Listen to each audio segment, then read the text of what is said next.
funded and also a very important part of putting people back to work, our OSHA provision for safety in the workplace. PPP and its availability or lack thereof is very much a part of everything we've been talking about meeting the needs, the healthcare needs of people who are diagnosed. It's essential to our teachers and our children going back to school. Teachers, custodians, all of those who are responsible for the education of our children, which is the highest priority for us all, safely, PPP necessary. And again, we have a shortage of that. So we have to have common sense weigh in on this, common sense to listen to the scientist and not CDC regulations that are predicated on a tweet, on a tweet. What? We always want any guidance that we get to be updated by the scientific knowledge and the rest, but this to be downgraded on a tweet just tells you how senseless all of this is.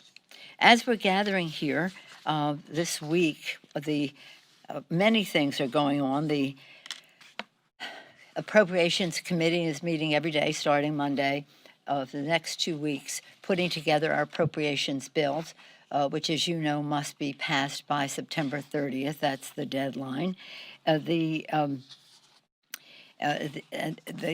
Armed Services Committee is meeting, I think, right now as we speak, and they're being briefed on matters that relate to Russia.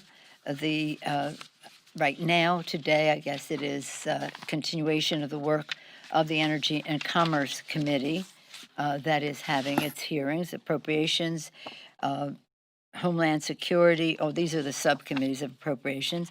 Foreign Affairs Committee on Europe is having its hearings, Education and Labor, a major examining the impact of COVID-19 on the future of higher education, Financial Services, economic perspectives on alternative approaches to protecting workers during COVID-19, Oversight Committee, goes into the life-threatening impact of single-use plastic on human health. And then in Natural Resources, there's a meeting of Democrats only on the restoration economy, examining environmental and economic opportunities. The list goes on. Homeland Security, small business, budget, Veterans Affairs, Energy and Commerce, I said, and there are like 3 days of these meetings. So I'm very proud of the work that the members are doing to prepare us for the votes on the floor when we call all the members back. Intelligence Committee,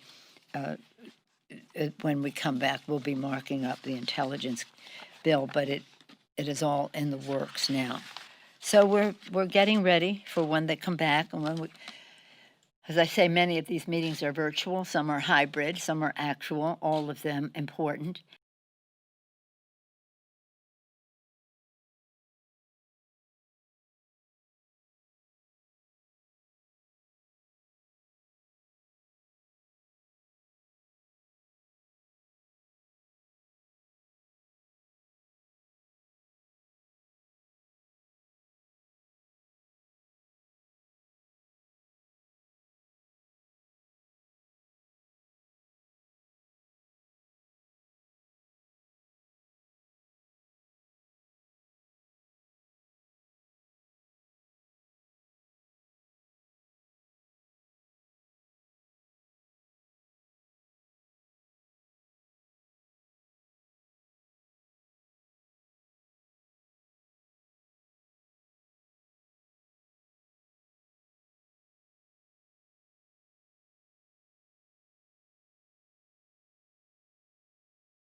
and all of them to be acted upon when we come back, including the appropriations bill and almost immediately the National Defense Authorization Act.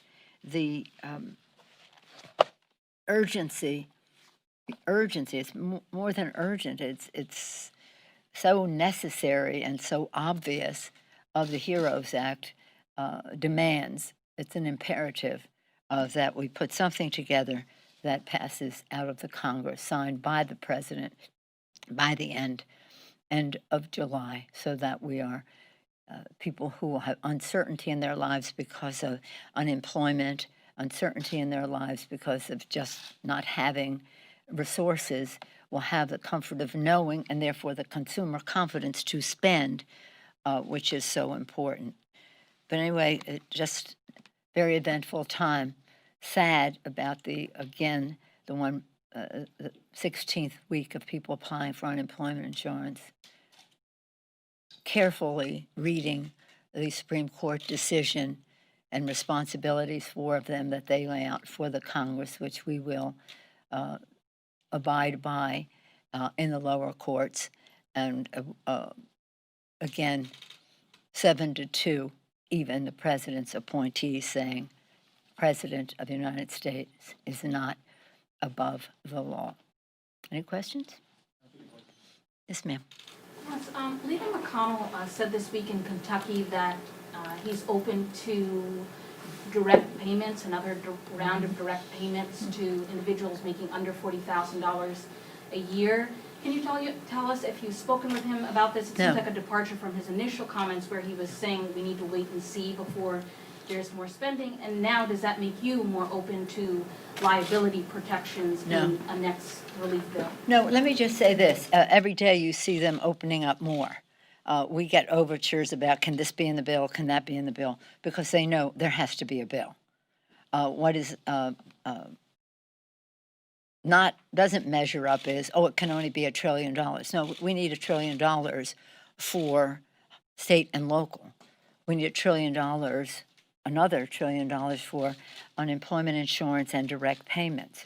We don't know, something like that, but probably not as much for the testing, tracing, treatment, etc. So $1 trillion is okay. That's an interesting starting point, but it doesn't come anywhere near. I don't know where the $40,000 came from. I think there are many families, depending on size of family, so many different things that the $40,000 would have to be explained, justified, and the rest. But I think families making over $40,000 probably need assistance, again, just depending on their family situation. We think there's a path to talk about protecting businesses and workers and customers who come in, and that is our OSHA provision. But again, let's hear what everybody has to say.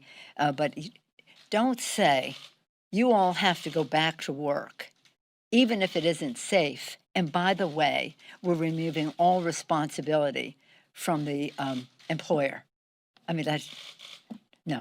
You said trillion. Did you mean billion? What? You just said trillion. For what? A trillion here, a trillion here. Did you mean billion? Trillion for what here? Oh, never mind. No, I'm saying trillion. Trillion for state and local. Trillion for unemployment insurance and direct payments. Trillion with a TR. Let's put it this way. $1 trillion for state and local. That is half of the cost of the Republican plan in their tax scam, where it added $2 trillion to the national debt. So yeah, I'm saying trillion. And let me say another thing about trillions. The Fed is spending trillions of dollars to shore up the stock market. That may be a good thing to do. We think we should spend trillions of dollars to shore up America's workers, and that there's a path that is a good investment, that is a stimulus, that keeps people from losing their jobs and helps people get jobs by being a stimulus in spending, having consumer confidence, spending, injecting demand into the economy, job creating. Yeah, Chad, and then you, and then there. So you say that this was bad news for the president on the decision this morning, but I said it wasn't well, good news. wasn't good, fair. Yeah. But that said, what will the House do now with this? I mean, had they ruled differently, you would have conceivably had these records, before the Financial Services Committee, before the Oversight Committee, and you would have had to parse through these, go into another investigation. Well, why are we talking about what we would have done? They didn't rule that way. So what will you do? Well, now I mean, this kind of prevents you from doing some sort of a broader investigation, which some Democrats will tell you privately that they would prefer not to go down that road just before an election. And some will tell me they want to go down that road. But we have a path that the Supreme Court has laid out that we certainly will not ignore. And we will never stop our oversight. That is our responsibility under the Constitution of the United States. Yeah. By all accounts, from many of the, shall we say, constitutional authorities, there was never any way they were going to give us the records right now, but they would give us a path to the records.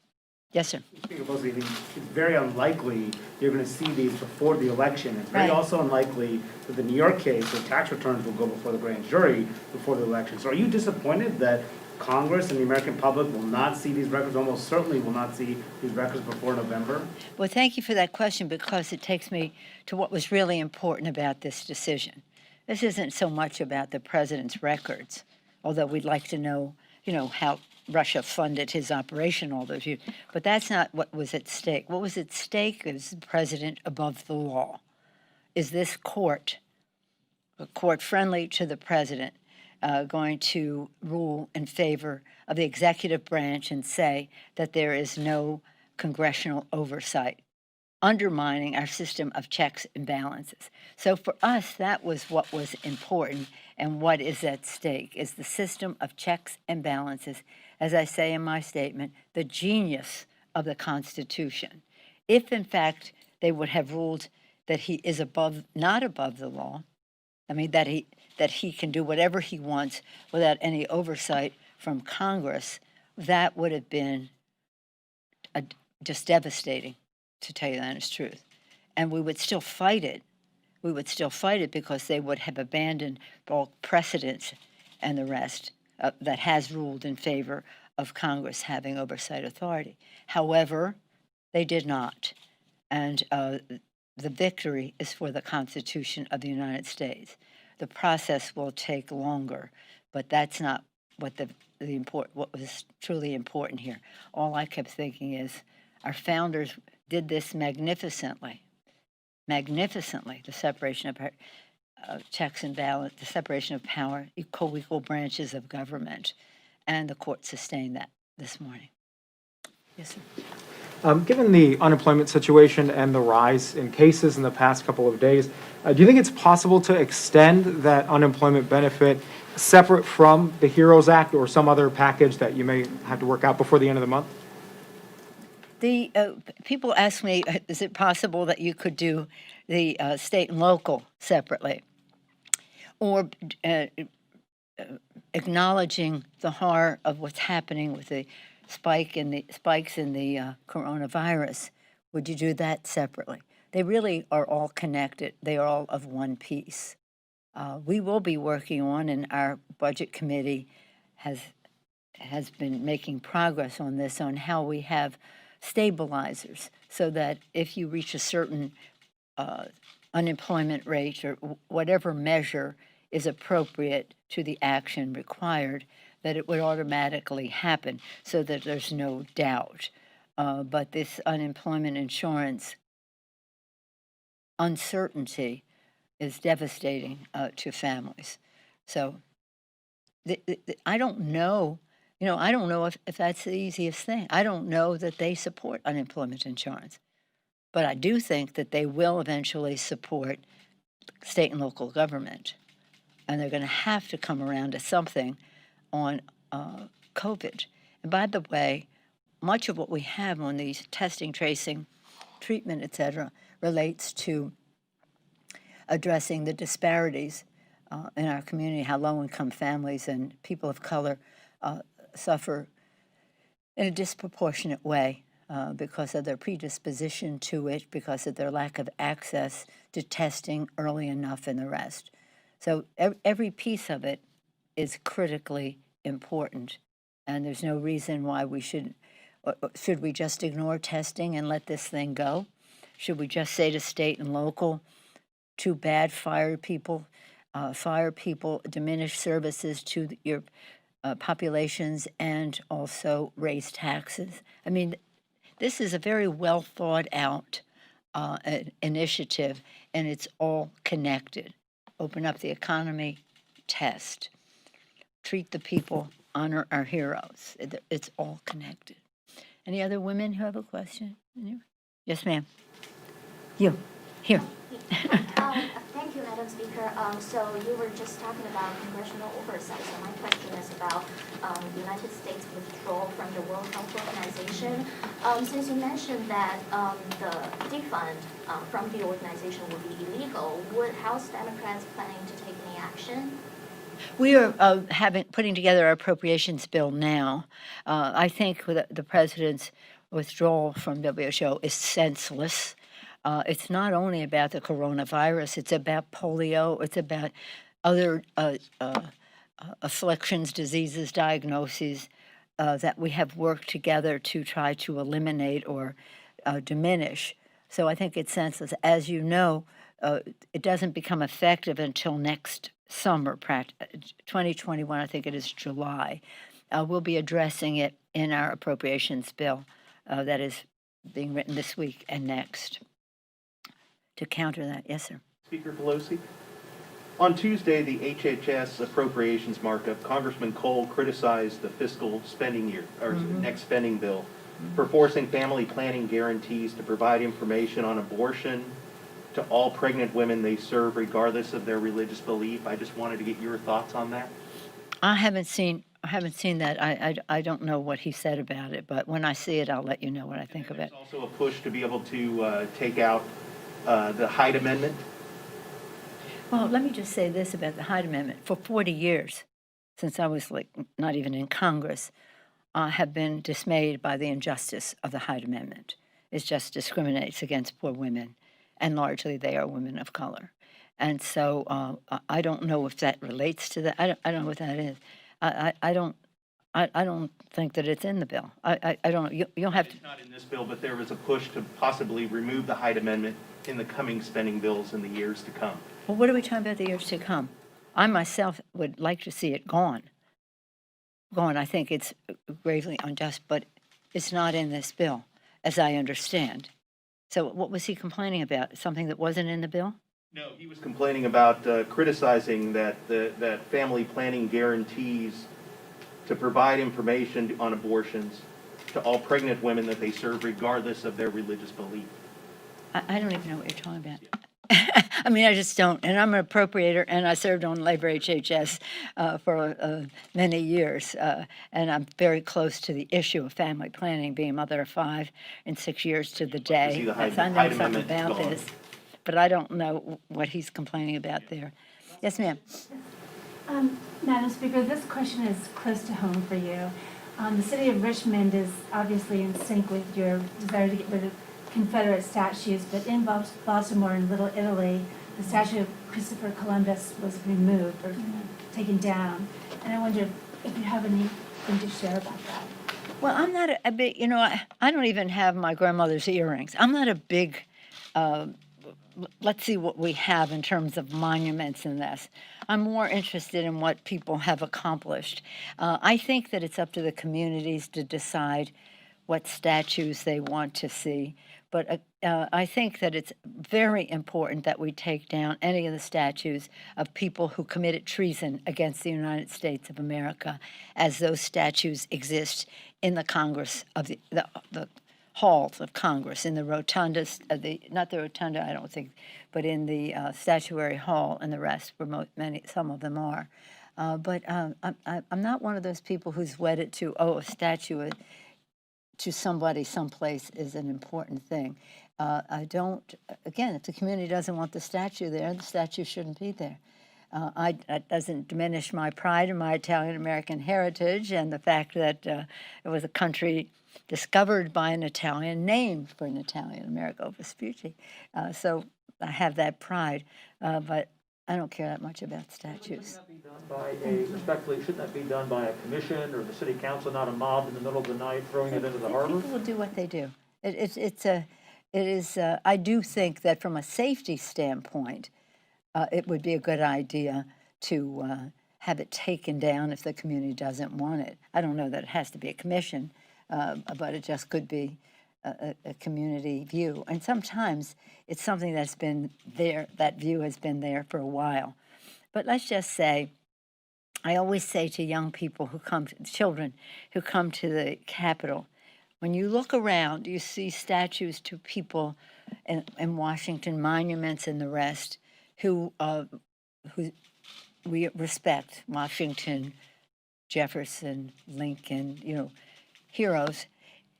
They would want us to be talking about the future, your future. So everything we do here is about you. It's not necessarily, they would want it to be about looking forward, not looking back.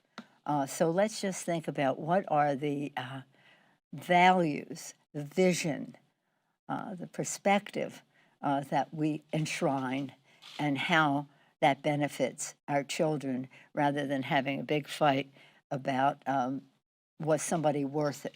We know they're not worth it if they committed treason against the United States. Thank you all very much. Thank you.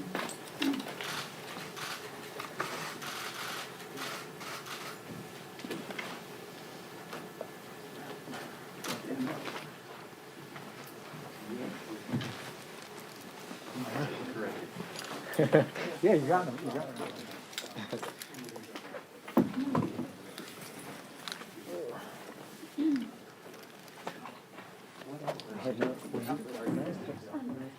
Yeah, you look behind the curtain. I literally looked, I heard the door open, and I literally looked, I'm like, the door open. No, you must not have gotten it.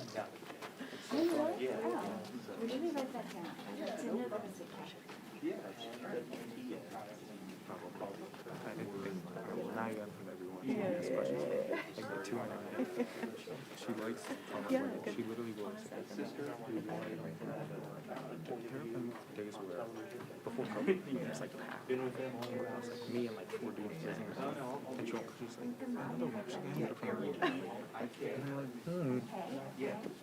Scandinavian laundry, Rose Always, ROS. Yes.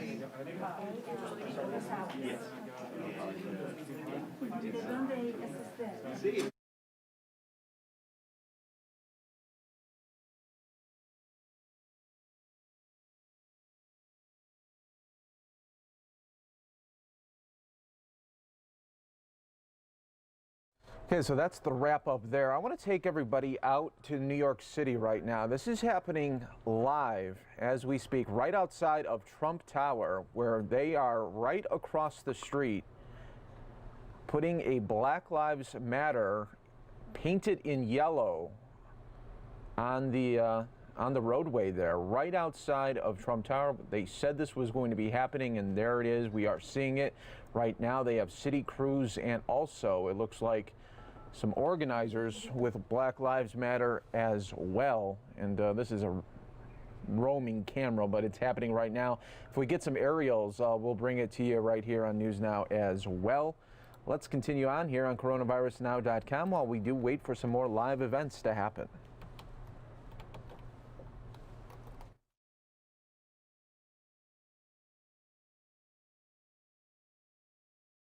Distance, and yes, stay at home whenever possible. That most people are engaging in these things that do work and are the main weapons. I was hearing from a public health professional today who would have thought that just doing those 3 things was the majority of the work that we have to do. And yet those 3 simple things are the powerful weapons that can defeat a virus, slow its spread, save lives, keep our economy strong. These are the things in our hands, and I want you to feel the power that you have to save a life. And I'm grateful to everyone who's taking this threat seriously. What you do matters. The actions you take have consequences, and we are making progress. And while it is fragile, it is still progress. We came together and slowed the spread of the virus in March and April and May, and we're doing that again right now. But to be clear, on the other hand, and we've all seen it, we know it, maybe some of us have participated in it, there are still too many social gatherings, maybe too many pool parties this weekend, too many play dates, too many family barbecues, not just with your household, too many group activities. This is what COVID-19 thrives off of, the momentary pleasures of one day that stay with all of us for months in the days ahead. Today, more than 50% of the people who are testing positive in Los Angeles County are between 18 and 40 years of age. Remember just a few weeks back it was 30%? Then when I talked to you last week it was 40%. Today, 50% of those cases are with our younger Angelenos. So to young Angelenos and Angelenos under 40, please, do your part for all of us. To parents, I need your help. I need you to keep your children away from parties and gatherings with their friends. I know it's the summertime, and our muscle memory goes back to being together, to want to hang out with one another, to thinking, well, I don't know anybody who's been sick or in the hospital, so I'm probably okay, and they're probably okay. Maybe I'll get together in a group instead of hopping on a video chat, or young people that we see not covering their faces and physically distancing. And most young people are doing the right thing. I want to be clear. But it's clear that a lot of them are not still. And so they're winding up in the hospital, or if they're not winding up in the hospital, they're passing on to their parents and their grandparents this deadly disease. This isn't complicated. Do not get together with someone who's not in your household. These weeks are absolutely critical. Critical to whether schools open, whether our economy and our economic recovery path continues. These weeks are critical for saving lives. I was reading an article today about how suddenly when we hit numbers like 100,000 deaths, the difference between 100,000 and 110,000, we don't feel anymore. It's just human nature. But think about that. 10,000 deaths. I begin to picture each one of those people and their relationships with their families, the loss in their communities. We have to get back to feeling what this is about and the power we have to give a life, to save a life, to keep a life. We cannot let our guard down. I'm in frequent communication with the County Department of Public Health and with the governor and our state government, and all options remain on the table. We'll do whatever is necessary to limit the spread of COVID-19, because improving our public health is the vehicle to reopen our schools and to keep our economy moving forward. As one of our leading infectious disease experts, Dr. Kim Farley at UCLA has said, I shared this with you last week, but I want to repeat it, the only way to open the economy is to do it gradually, and then dial things back if the disease spreads and risks overwhelming our hospitals. That's exactly what happened last week. With a surge in cases, we dialed things back. And the governor closed bars and shut down indoor dining. We know so much more about this disease today than we did in March when it first hit us. And that means we can make targeted interventions to stop the spread of this novel coronavirus. But making sure we don't have to go farther and close more businesses requires an individual commitment of each and every one of us, from businesses and the people of LA. When we opened bars and indoor dining and restaurants last month, the County Public Health Department found 83% of the 3,700 bars and restaurants they visited were violating some part of our public health protocols. But people are hearing that there is a consequence for noncompliance. And I'm glad to report that the county shared with us today that their inspection saw a 90 to 98% compliance rate among those same entities. That's good news. People are hearing us, they're doing the right thing, and helping save lives. Exercising caution is especially important in our workplace settings as well. Many of us are back at work for the first time in a long time, and I want to reiterate that if you can work at home, work at home. But businesses that are allowed to reopen don't have to reopen, but if you do choose to open your doors, there are rules to follow. You can't pick and choose between them. You have to abide by all of them. So businesses, I'm asking for your help. Follow the city's protocol. Protect your employees, protect your customers, protect our economy, and protect lives. And that guidance is available for you. coronavirus.lacity.org/business. It's been written with and for business over many weeks and months. It's good guidance and it's required action. There's no excuse to break the rules, period. Offices should only open if teleworking is not an option. Now is not the time to return to crowded indoor workplaces. In fact, the 3 C's are things we should all avoid: crowds, confined environments, and close contact. We all know that. We have some people who don't stand 6 feet away. I had a great person who shared with me that it's kind of like, for the basketball fans out there, the Lakers triangle offense. If you're too close, make a triangle between you and other folks. Make the 6 feet on each side and make sure you're abiding by it. Our city government offices ourselves remain closed except in cases where All right, folks, just another reason to show you that Mayor of New York City, Bill de Blasio, does not like President Trump right now, as he's right outside of Trump Tower and they are painting right outside of Trump Tower on the roadway there. Black Lives Matter. We've been seeing this really across the country, happening at different spots. We've seen it in Washington, D.C. You got Al Sharpton there as well in the mix. And this is a big press event, it looks like. We got other angles on it right now. Let me go to it. Take a look at this one. We do have to point out, does not look, oh, look at that shot. Does not look like any social distancing in the mix. But the mayor says that's okay. We're going to do this anyway. In a pandemic, we're going to paint right outside of Trump Tower.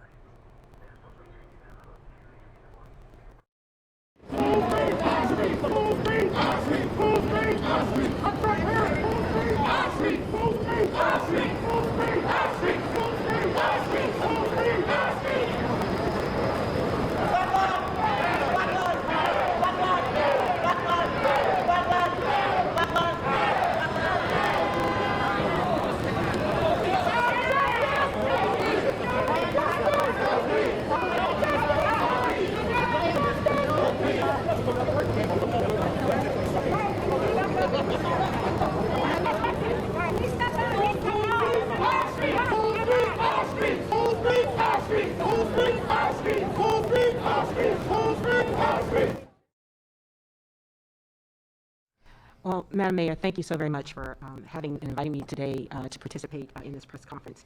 And before I launch into the campaign, I just do want to take a moment of personal privilege to thank you for your leadership and just all the tremendous work that you've done in collaborating with us.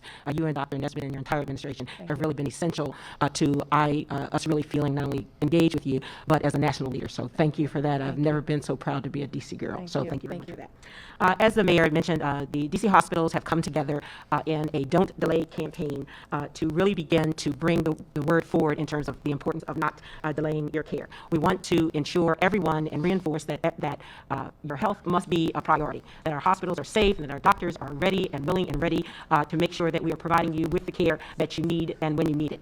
And it is not only important to make this point from the perspective of hospitals, but also, as the mayor mentioned, the reinforcing the importance of your annual visits, all of those routine visits. We want to encourage you to be engaged and move forward right now, and it is essential to move forward in that regard. Again, our hospitals are safe, our doctors and nurses are ready and waiting to provide that care, and should you need care in any district hospitals, please know that we are ready. Next slide. The other important points, we want to make sure that you're aware of the many steps that the hospitals are making to ensure that we are available and ready to take care of you. That includes putting important processes in place to protect our patients during emergencies and normal medical care. The providers have implemented a number of precautions to ensure that we have a safe environment, including the use of personal protective equipment. In addition, we are requiring the use of all masks for our staff, our patients, and our visitors. We are doing consistent screening for COVID systems at COVID-19 symptoms at entrances. There's increased cleaning protocols, especially in many of the frequently traveled areas. We've made hand sanitizers available throughout our hospitals. There continue to be restrictions on visitors. Again, we want to continue to ensure our priorities remain with our healthcare providers and our patients, and we are also engaged in many strategies around practicing physical distancing. And one of the things we want to remind our community, our residents, is that before you even give any consideration to canceling appointments, please contact your physicians. If you're having any symptoms that could possibly be an indicator of a medical emergency, such as chest pains, difficulty breathing, trouble lifting your arms, or weaknesses, our doctors recommend calling 911 or visiting your nearest emergency department. It is important to remember that delaying your medical treatment could make your health situation even worse and impact your ability to recovery. Accessing care can save your life. I would also like to say and encourage everyone, this is a call to action. We want to encourage particularly family members of vulnerable seniors or other citizens, use today to make your annual appointment day, to reach out to those who are vulnerable in the community and remind them that we cannot press pause on our health care, and that it's extremely important that we don't delay care. So this call to action you will begin to see throughout the community with constant reinforcements. And as I am speaking from the Hospital Association, while that is important, I cannot stress enough the importance of reaching out to your primary care, your specialists, or other providers. Don't delay care. It could save your life. Thank you. Dr. Robinson? Thank you, Mayor Bowser and Dr. Nesbitt, for inviting us out to talk about this important topic. The American Heart Association launched this campaign, Don't Die of Doubt, for those reasons that Ms. Bowen just actually went through. Heart attacks, strokes, cardiac arrests, they don't stop because of COVID. And we know that up to 20 to 30% of people that came in to the hospital with COVID had cardiovascular events, so cardiovascular-related deaths across the country. So we don't want to forget those things. Next slide. Some of the signs and symptoms that you want to look out for as it relates to heart attack can vary based on the risk factors that you may have. Typical risk factors are diabetes, smoking history, immunosuppression, The classic signs are generally chest pain or chest tightness, generally with exertion, that goes away when you stop exerting yourself. In some populations, especially diabetics and women, they may have only shortness of breath as a cause or symptom of their heart attack. So don't delay, don't ignore those symptoms. As Ms. Bowen said, the hospitals are getting safer and know how to triage patients when they come into the emergency room. Next slide. Some of the signs, I give out the acronym of FAST, F-A-S-T. F is any face drooping, A, arm weakness, S, slurred speech, and T is most important, time. I can't tell you how many people that actually delay getting care because they're scared to go to the hospital or want to try to sleep it off. Time is of an essence when you're thinking about the brain and a stroke. So if you get in to get therapy right away, then the likelihood of recovery is much greater. Let's go to the next slide. So some of the COVID complications and the patient profiles that we look at that have high risk are those with immunosuppression or immunocompromised states, say HIV. People have gotten chemotherapy for different cancers. Elderly patients, 65 is not necessarily considered elderly anymore, but those over 65 have a higher rate of complications from COVID. Diabetics, patients with heart failure, diabetes, high blood pressure, stroke, all have a higher risk of complications when you relate to COVID care. So the Don't Die of Doubt campaign really focuses on educating the population and getting together with other organizations to encourage patients and our citizens to go in and seek care. Thank you very much for those presentations, and thank you, Dr. Nesbitt, for your team staying in constant collaboration with our hospitals and medical providers throughout this pandemic. And we all recognize that your job is, of course, to help us respond to COVID, but every other aspect of healthy people in Washington, D.C. So with that, we'll take any questions. Yes, Sam.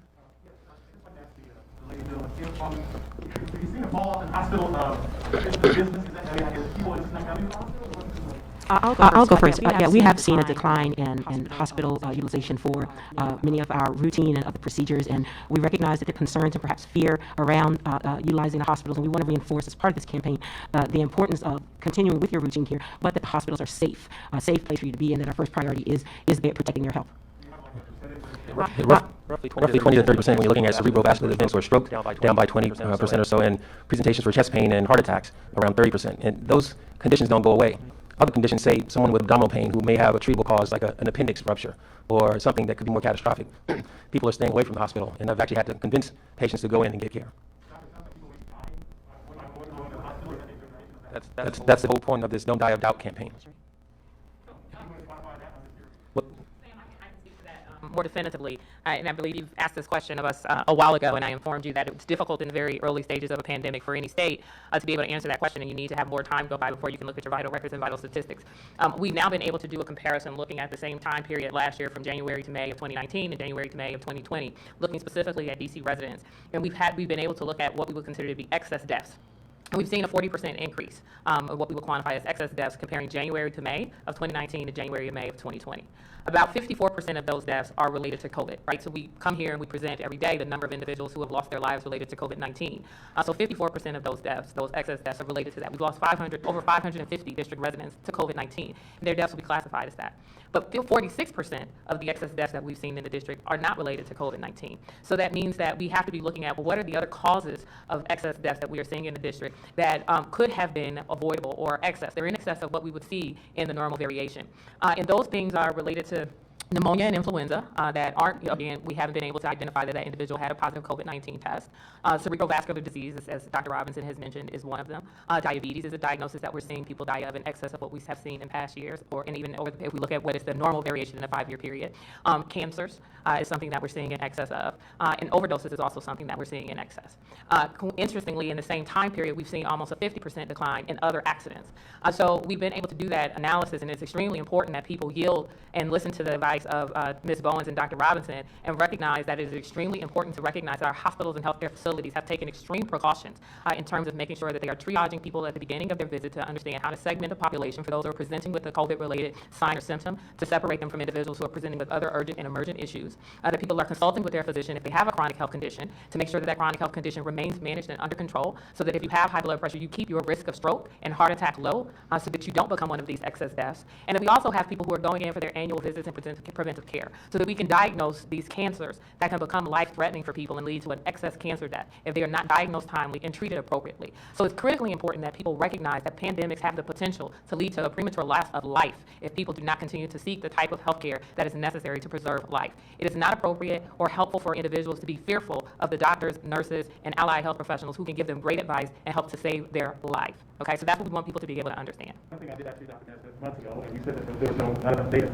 Was there a drop in things like venereal disease because people are isolating themselves more? Have you had any indication of that? So, Sam, what we have been able to do is we are, again, continuing to monitor all of our health indicators, and we have not been able to, again, provide any analysis in this space related to sexually transmitted infections like chlamydia and gonorrhea or some of those other reportable conditions. What we have been able to observe, which is of concern for us, and I sent a correspondence to our licensed health professionals last week, is I am beginning to see some early signs that we are seeing individuals diagnosed with HIV at a later stage than we have previously seen in the district, which concerns us because we've made tremendous progress in HIV in the district. So we still can't make any definitive statements around whether or not we're seeing change in trends related to gonorrhea, chlamydia, syphilis, the other reportable STIs, but it's not something that is, again, alarming at this point, but we're starting to see more than what we have in past years with the time of diagnosis. And these are things like the number of the viral load for individuals, their CD4 count, things that we tend to measure that tells us how long a person may have been infected by the time that they're diagnosed. So we have deployed strategies already to be able to respond to that, allowing for people to do things to initiate PrEP, using telehealth, some at-home testing strategies for HIV, rapidly responding to this so that we don't lose the gains that we've made. Thank you, doctor. Any other questions? Yes, sir, James. I'm curious, Dr. Nesbitt, when a district resident goes to their doctor, just for an annual physical, are they tested for COVID-19 here in the district? So this is a great question that you asked, James, and the mayor has presented the data in terms of the number of tests that are happening at our district sponsored testing sites. But we continue to work collaboratively with our district healthcare providers who are in private practice, large group practices to equip them with the ability to offer COVID-19 testing in the routine office setting. And we are seeing increased testing happening in that environment, and it is our goal in our district testing strategy to continue to have a more robust testing infrastructure in our existing healthcare environment, meaning when you go in and you, before routine test, routine exam, being able to request a COVID-19 test from your doctor and being able to have that need met. So that is our long-term strategy. We hope to have a much more robust operation for that by the late summer, early fall, and we'll continue to partner with healthcare providers to understand what their needs are for that. Some of the things that are often cited is, again, thinking through the structural, physical redesign of their practice, making sure that they have the personal protective equipment that they need, and understanding what laboratories to use to send their tests. So we provide them technical assistance to help answer those questions. Mark? I'm wondering, if we could stay on these excessive deaths, and I know you guys seems like you're sounding an alarm here on this. Do you know, Dr. Nesbitt or the other doctors, are other jurisdictions around the country experiencing the same thing? Is this something common that we're seeing around the country? And how big of a concern really is this for you? So it is a common theme in states and jurisdictions who experience this. The CDC has been commenting about this as well. It is also something that people warn of during pandemics, is that you want to be sure not to have epidemics arise as a result of managing a pandemic, and being sure to continue to allocate healthcare, medical and clinical resources to address other issues. It's why you hear us talking even about immunizations. You may have heard people talk about the importance of ensuring that other vaccine preventable illnesses still get attention while you're focusing on pandemics. So it is not uncommon for jurisdictions to talk about this and want to understand if you are experiencing excess deaths, making sure that you don't attribute those fully to COVID-19 and that you're paying attention to what other factors may occur. We know, because we pay very much close attention to what is happening in our community, being able to be sensitive to the conversations that are happening in our community with people canceling appointments, not showing up for appointments. We know that there were some very intentional actions that happened with our hospitals and healthcare systems very early on to ensure that we were able to respond from a medical surge perspective. So some of the declines that happened in our hospital and health system volume was due to intentional actions. However, we know that there are some things that are happening because of individuals' fear. But these campaign messages are absolutely appropriate. Don't delay care, don't die of doubt. You need to know what is happening to your body, and you need to be able to seek preventive health services. That physician consultation helps you to be able to make those decisions. And we made very clear policy changes around increasing access and availability of telehealth. That utilization of those types of modes of healthcare delivery are really helping people make those decisions about what can be done over the phone, what can be done using an iPad, and what requires me to come in person. The important thing is to remain in contact with your healthcare provider. And then can I follow up on the excessive deaths that are not COVID related, the 46% that are not COVID related? Do you have demographic data on that? Do you know if African Americans are disproportionately dying of excess in that category just as they are in COVID-19? Well, Mark, my response to that is that in the district, African Americans are disproportionately impacted every year. Right? When we produce our reports at DC Health every year, we have African Americans and Latinx populations who are disproportionately impacted across our leading causes of death annually. And unfortunately, that has not changed. Whether it was local or more dispersed. Looking at data from January 1st to April 12th, there was a 29% decrease in 911 responses, a 31% decrease in heart attack and chest pain calls to 911, and about a 20% decrease in stroke cases. So they didn't just magically disappear. As a part of that, people have just stopped calling 911 for those cases. And I would just like to reiterate to your point with respect to, is this a unique situation in the District of Columbia? And just following up on Dr. Nesbitt's points, and with my colleagues, we are seeing this problem across the country. I routinely speak with my colleagues in Maryland, Virginia, Delaware, and Philadelphia every other week. And collectively, we are all focused on not delaying care campaigns and really reinforce the messages that we've talked about, how important it is not to press pause on your care because it could save your life. Yes, sir. I just have a question real quick. If we can talk about the 11-year-old who was shot over the weekend. I know last month there was another shooting in that area and involved the Dr. Lynch's band, and they were firing. What MPD said was like 7 on that. There was surveillance video for that one. I'm asking for today, has there been surveillance video for this shooting of the 11-year-old this past weekend? And so, how come that hasn't been made available to the public yet? Well, MPD, as I'm sure you can imagine, is in the heat of the investigation, and they're going to use every tool that's available to them. And I don't think I can comment any further on the investigation. All right, I just have a follow-up question. Sure. If you don't mind. I know the violence has been up in the city at this point from last year, about 17% or so. I was just wondering if there was an updated numbers that we have right now as far as violence in the city with regards to shooting deaths. That's just I'm happy to have MPD follow up with you on those data. I don't have it off the top of my head. I'm sorry. Yes. Your reaction to the council's activity yesterday? I haven't been able to. I wasn't able to completely follow what they did, so I'm going to have to wait for my team today to have a complete summary of their actions. And I can't. If you have something specific, I may be able to comment. Well, honestly, I think the meeting went quite long yesterday.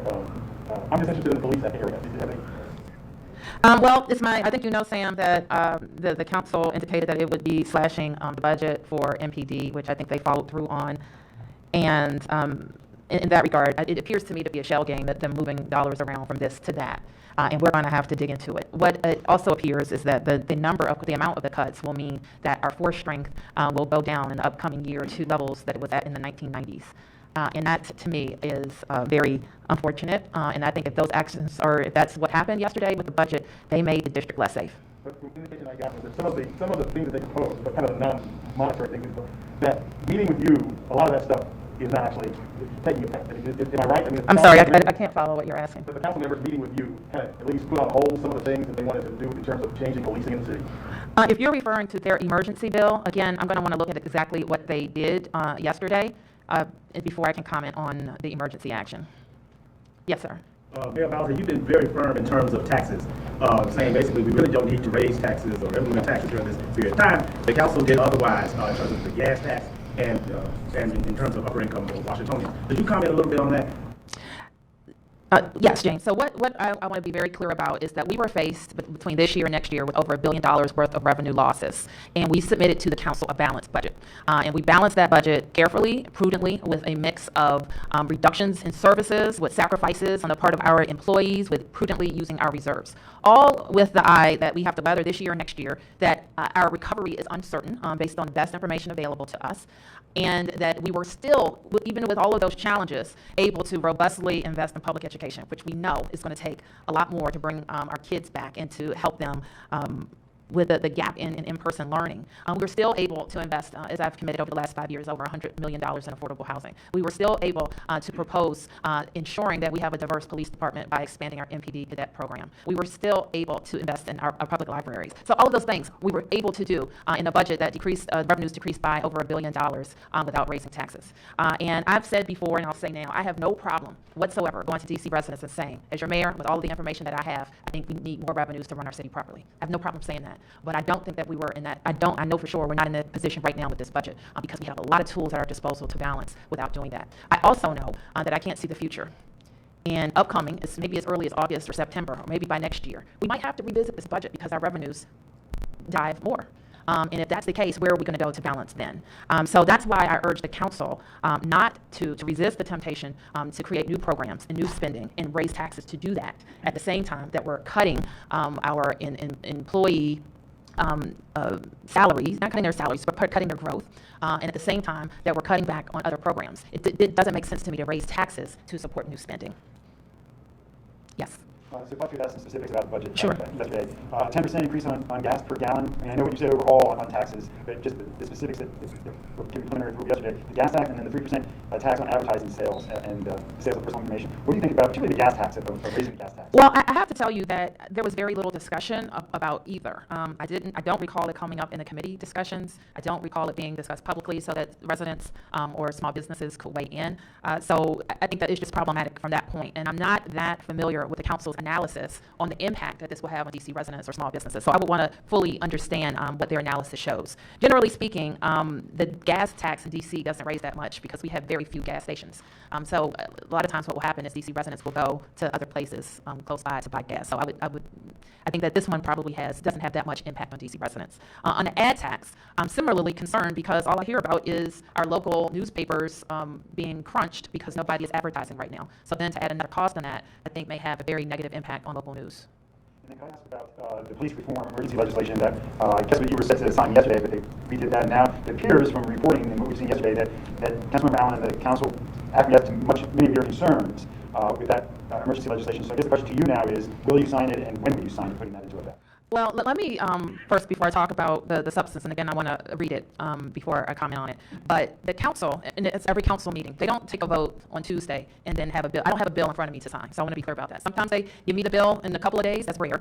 Usually it's a week or more that I get a bill. This last emergency that you all were talking about and asking me about, I didn't get for 2 weeks. And then on top of that, I have a period of time where we review it for legal sufficiency, and then I am able to sign it or not sign it. So that's just some logistics that I want everybody to be aware of. So if you ask me tomorrow, you're going to sign the bill tomorrow. If I don't have it, ask them when are they going to send me the bill. So start there. The second thing is there were many elements of that emergency that upon very critical review, once we had the time to review it, were problematic. And I think the biggest issue that the council moved back on had really nothing to do with their stated emergency to address issues that we've been talking about post the killing of George Floyd. And they adjusted that. And in our view, it had no business being considered on an emergency basis. That had to do with the standards for stop. Yes. In reaction to the vote that pushed the school security contract from MPD. That's a shell game. All it is a shell game. And I have no idea why the council would want to, again, go back to a 1990s strategy. Keep in mind that DC Public Schools at one time managed a security contract. The DC Council, by law, moved it to MPD. And this was at a time, and sadly, it was another child killed in Ward 8 at Ballou High School. And so now the council, it appears, wants to go back to that failed strategy. And it was the reason they did it then, and I would argue that reason persists. And that is that the public safety, the security, being able to work within the MPD bureaucracy, and that includes inside the school and the neighborhoods, is better situated to provide that public safety service. They also slashed the budget, which they argue that we don't need because kids are not going to be in school. So are not going to be in school the same number of hours or days. So I hope that that's the case, but I'm not sure. The other reason that I'm concerned is that we want the chancellor of schools focus on education. We want the chancellor of schools, who's now been added an additional very big responsibility about how to bring kids back and teachers back and staff back and in this COVID environment. And now they also have to manage a security contract. It's just not the best way, in my view, to run schools. And the council, also in my view, has provided no justification for doing that. Yes. Do you agree with the council's decision yesterday to allow all felons from D.C., whether they're in the D.C. jail or prisons elsewhere, to vote in D.C.? Was that in the emergency? Yeah, wasn't that in the previous emergency? No, it used to be just if they were in the D.C. jail, and now it's anywhere. Again, I want to look at, if they did some things on an emergency basis yesterday that I'm not fully briefed on, I'm not going to comment. Yes. And I apologize if I get this wrong, but I believe they did something allowing you to extend the state of emergency or additional days. And if my math's right, I think the state of emergency said expire July 24. That sounds right. So what are your plans with that as far as the possibility of either ending it sooner or extending it past July 24? Well, Mark, I think at some point, and I've had this conversation with the chairman of the council, that our need for the state of emergency becomes largely administrative. I don't think we're at that point yet, but we need it to be in a state of emergency for all of our dealings with our federal partners. And so there may be some adjustment to how we talk about the public health emergency or the state of emergency, but we could need it for many months. We may not need it as much for the public health response operationally, but we will continue to need it administratively. Yes. Mayor, as you look at the situation here, I know you have 73 new cases over just yesterday, but how do you assess it? But the situation here is not like Florida or Texas or California, and there's some criticism that perhaps they opened too soon. I don't know. What are your thoughts as you look at the situation here, and sort of in this region, and the situation in some of these other places where they're having much higher cases? The curve seems to be going up. Well, Sam, and Dr. Nesbitt will give you her medical opinion, and her more than that, her public health opinion about that. But for us, I just feel like we don't know what this virus is going to do. We have followed the best medical advice and public health advice nationally and locally. We think that we've acted prudently and in a way that best serves the health of our residents. We're going to continue to do that. There are some things that are within our control, what we do within the borders of the District of Columbia. We can't control everybody in the region, and we certainly can't control everybody nationally. But we are a country with porous borders, so anybody from Texas or Florida can be in D.C. in the next hour, and we won't be able to control that. We also, another very, very big aspect, we think, of managing cases in the district is that everybody's not coming back to work at the same time. Again, we can control our employees. We can't control everybody in the private sector, and certainly not everybody in the federal government. So all of those things have a big impact. We also could not control mass demonstrations in our city that they happen, or other large-scale events that happen on the federal parcel. So there are many things that we can control. I think that our team has done an exceptional job. And more than that, D.C. residents and businesses have done an exceptional job of following the advice of our public health professionals. And when I think about the number of people who came out to watch the fireworks in the National Mall last year compared to this year, it was evidence to me that D.C. residents are taking very seriously, blunting the curve and doing everything that they can to stop the spread of the virus. Do I have what? Numbers on the numbers of who were this year? The best objective numbers that we have, Sam, are from Metro ridership. I don't know if you know off the top, Chris, what they were. Yep, Sam, so across the system on July 4th, there were 38,000 rides. Compare that to last 4th of July, over 400,000. So clearly, to the mayor's point, many people stayed at home to celebrate the 4th. 38,000 compared to 400,000. Yes. Yes, Julie. I know twice in the past few days you've had to reset the community spread decline, which is something that continues to confuse people how those numbers work, that you don't go back to zero. Can you explain that and your reaction to having to reset that?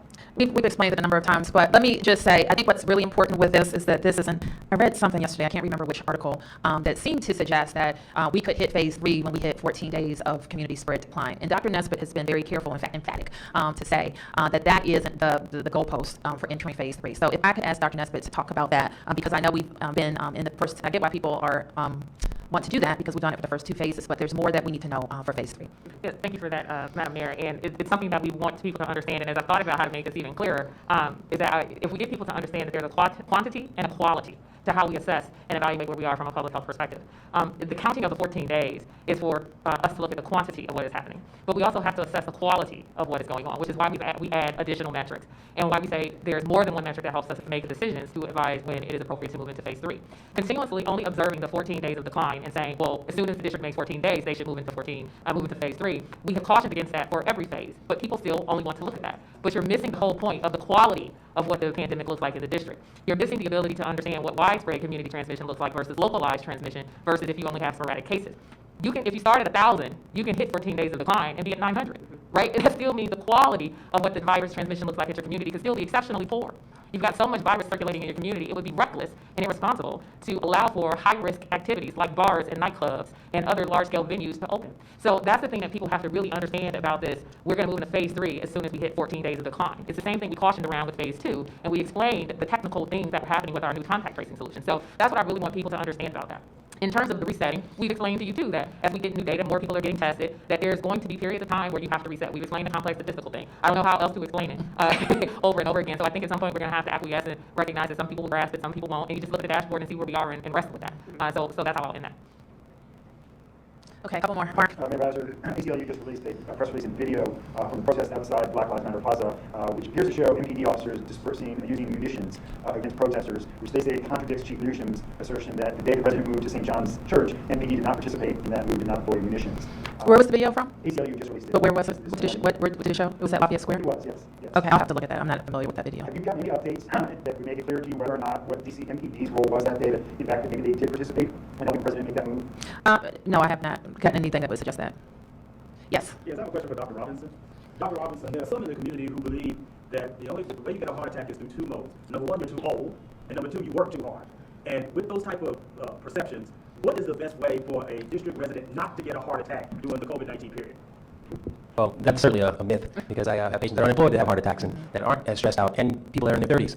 So certainly you want to look at the major risk factors that are common in most of our cities, especially major urban areas: diabetes, hypertension, high cholesterol. Those are sort of like the tip of the iceberg when you think about the risk factors that contribute to heart attack, but there's a bigger issue called health equity and social determinants of health. So transportation, housing, security, policing, all those factors play a role in precipitating cardiovascular disease and other chronic conditions. So we can't look at just one particular factor and say you should go out in Baltimore or you should live in a better neighborhood, because we know that can't happen. There are people that are in environments that they don't feel safe going out for a walk, or there may be a liquor store or carryouts in on every other block, right? So they may have to take a couple of buses to get to a good grocery store. So it's not that simple when you talk about putting a cookie cutter mechanism to help decrease those risks of strokes, heart attacks. You can play a role in being more active, certainly. You can play a role with watching the kind of diet that you have.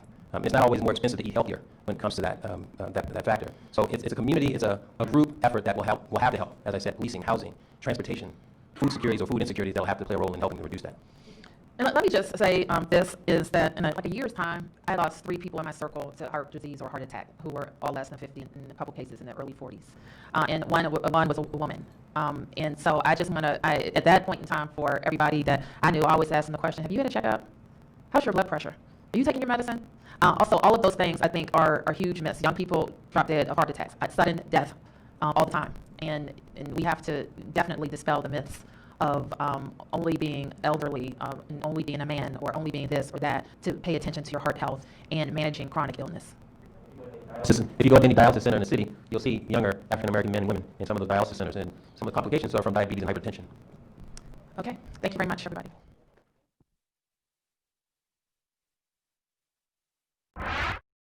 Well, Governor Gretchen Whitmer says she'll roll back reopenings if coronavirus cases continue to rise. And one thing she doesn't want to see is hospitals and healthcare workers getting overloaded once again. So this morning, the doctor's in, and joining us this morning, Dr. Rena Deza, family medicine with Henry Ford Health System. Dr. Deza, thank you for being with us. It's been quite a journey. You were really working on the front lines back in April. Tell us what it's like now at the hospital system.